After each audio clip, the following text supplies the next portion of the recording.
When you first see a mini or micro hurdle, it looks pretty simple, pretty tame. However, the hurdle is one of the best tools available for training a variety of athletic movement skills. Drills can be conducted with the hurdles that positively affect linear speed, lateral speed, change of direction, and jumping. Hurdles are available in many different shapes and sizes, but generally speaking, you will find most companies carry a 6-inch hurdle or a 12-inch hurdle. For many of the drills on this video, the size of the hurdle is irrelevant. In fact, oftentimes we use a mix of both sizes within a single drill just to give the athlete a little extra variety to deal with. However, with that being said, here are a few guidelines to consider when choosing hurdle sizes. First, when conducting drills in the linear speed section of this video, an athlete should be able to clear the top of the hurdle by at least 6 inches when standing with his thigh parallel to the ground, knee bent at a 90-degree angle, and his toe pulled towards his shin. Any less than this, and the athlete should choose a smaller hurdle. Second, when an athlete moves laterally, his feet stay relatively close to the ground. Thus, when performing drills from the lateral speed section of this video, the micro hurdle is usually the best choice. Finally, anytime the athlete has trouble with a drill for any reason, the height of the hurdle should be decreased. Oftentimes, the athlete begins to focus more on clearing the hurdle than the technique of the drill. When this happens, simply use a smaller hurdle or no hurdle at all until the athlete gets comfortable with the drill. This drill is called the sprint progression. It involves 3 levels and is designed to mimic the increase in stride length that takes place during a sprint. The first level of this drill requires 10 hurdles to be set up in a straight row. The distance between the hurdles should be equal to approximately 1 walking stride of the athlete. The athlete will choose one of his legs to be the lead leg and then will sprint through the hurdles.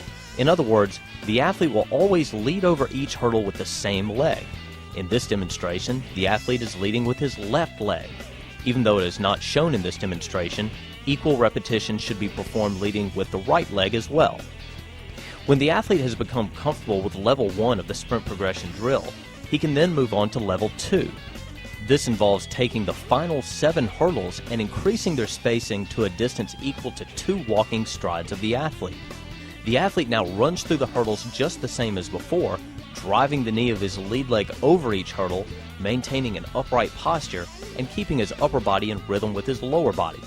However, when the athlete gets past the first 3 holes, he must now increase his stride length.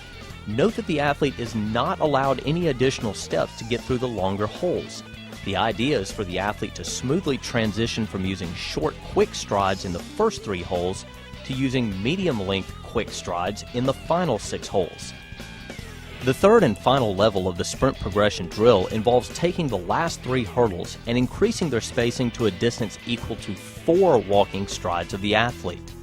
The same technique of sprinting through the hurdles and leading with the same leg applies in this configuration as well. The athlete now has 2 points where he must increase his stride length to keep up with the spacing of the hurdles. Just as in level 2, the athlete is not allowed any additional steps to get through the longer holes. The athlete's goal is to smoothly transition at each point the hurdle spacing increases and to pick up speed throughout the sprint. The athlete will know that he has performed a perfect repetition on this drill when he shoots out of the last hurdle at full speed. This drill is called front-back hops. Here the athlete stands facing a hurdle. The athlete hops over the hurdle with both feet so that he lands in a position where the hurdle is to his back. The athlete controls his body and then hops backwards in the same way. The goal is to perform a set number of hops in as little time as possible, or to perform a maximum number of hops in a set period of time. As an athlete becomes accustomed to the motion of front-back hops, he can then perform the drill on one leg. This slight variation requires a great deal more balance and body control by the athlete. Because athletes are less explosive off one leg than 2, a smaller hurdle or obstacle may be used on this variation. The hurdle maze is a fun drill that involves placing the hurdles in a twisted-looking configuration that the athlete must hop through with both feet. As the athlete hops through the hurdles, he always faces forward. This forces the athlete to perform hops to the front as well as to the left and right. The athlete should keep his feet together throughout the entire repetition and should aim to both leave the ground and strike the ground with both feet at the same time. The athlete's goal is to spend as little time on the ground as possible by quickly springing off the ground with each hop. When an athlete reaches top speed, the upward drive of the knee and total body rhythm are extremely important. This first drill is called the dead leg, and it targets these two components of top speed sprinting. To perform the dead leg drill, hurdles should be placed in a row with about 2 feet of separation between each hurdle. The athlete then stands at the first hurdle with one leg positioned inside the hurdles, this is the lead leg, and one leg positioned outside the hurdles, this is the dead leg. The athlete then steps over the first hurdle with his lead leg. The leg should be brought up to a position where the thigh is parallel to the ground, the knee is bent at 90 degrees, and the toe is pulled towards the shin. This is known as a sprinter's leg. The foot and knee should pass over the hurdle at the same time. The foot of the lead leg then claws down at the ground, strikes directly under the athlete's hips, and pulls the athlete forward. The dead leg remains in a straight, locked position and simply slides forward. Note that the athlete keeps his weight on the front of his foot on the dead leg, and that the dead leg is always in a position slightly behind the lead leg. The athlete should maintain an upright posture during this exercise and should allow his arms to fall into rhythm with his lower body. Since this drill essentially targets only one leg at a time, equal repetitions must be performed with both the right and left legs. The Icky Shuffle involves setting up the hurdles in a staggered configuration and so that all of their crossbars run in the same direction.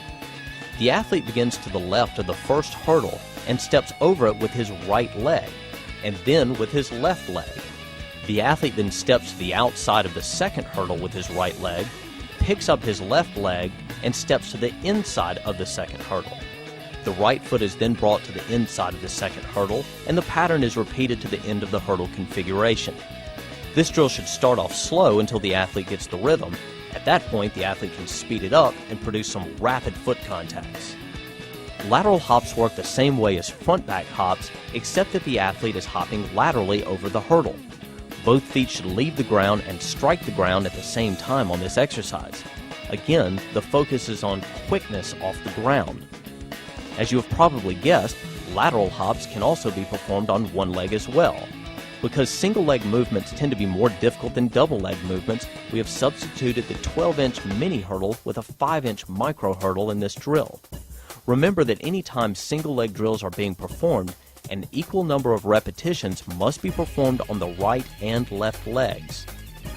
The dead leg isolates a single leg and teaches the motion the leg should go through when passing over a hurdle.